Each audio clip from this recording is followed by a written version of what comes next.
రాష్ట్ర వ్యాప్తంగా ప్రజాపాలన విజయోత్సవాలు ఘనంగా జరుగుతున్నాయి. ఇందులో భాగంగా ఈ రోజు అత్యంత కీలకమైన పనులకు శంకుస్థాపనలు, ప్రారంభోత్సవాలు జరగనున్నాయి. అంతేకాదు జీహెచ్ఎంసీ పరిధిలో పలు జంక్షన్ల వద్ద సుందరీకరణ పనులు చేస్తున్నారు.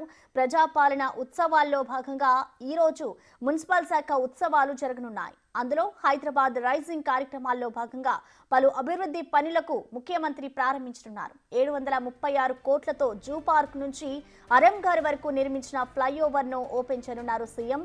4.08 కిలోమీటర్ల దూరంతో 6 లైన్లతో ఫ్లైఓవర్ నిర్మించారు. ఈ ఫ్లైఓవర్ అందుబాటులోకి రానుండడంతో ఓల్డ్ సిటీ నుంచి అరంఘర్, శంషాబాద్ వైపు వెళ్లే వారికి ఫ్లైఓవర్ ప్రయాణం మరింత సులభం కానుంది.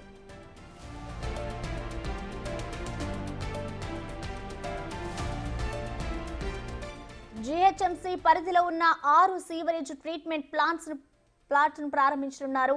41 MLDల కెపాసిటీ గల మీరాలం ఎస్టీపీ, 7 MLDల కెపాసిటీ గల మియాపూర్ పటేల్ చెరువు STP, 5.5 MLD Safilguda STP, 133 MLD capacity గల ఫతేనగర్ ఎస్టీపీ, 320 చనతా కెపాసిటీ గల నాగోల్ ఎస్టీపీ, 20 MLD కెపాసిటీల కాజాకుంట ఎస్టీపీలను ప్రారంభించనున్నారు.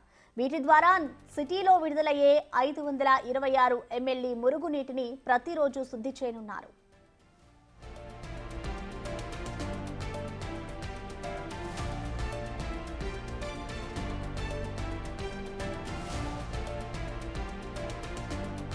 కేబీఆర్ పార్క్ చుట్టూ 6 జంక్షన్లను అభివృద్ధి చేయనుంది జీహెచ్ఎంసీ. ఇందులో భాగంగా 7 ఫ్లైఓవర్లు, 7 అండర్ పాస్లు నిర్మించనుంది. 826 కోట్ల అంచనా వ్యయంతో వీటిని నిర్మించనున్నారు. ఈ పనులకు సీఎం రేవంత్ రెడ్డి శంకుస్థాపన చేయనున్నారు. సిటీలో వర్షపు నీరు నిలిచే ప్రధాన రహదారులను గుర్తించి వాటర్ హోల్డింగ్ స్ట్రక్చర్స్ నిర్మిస్తుంది జీహెచ్ఎంసీ.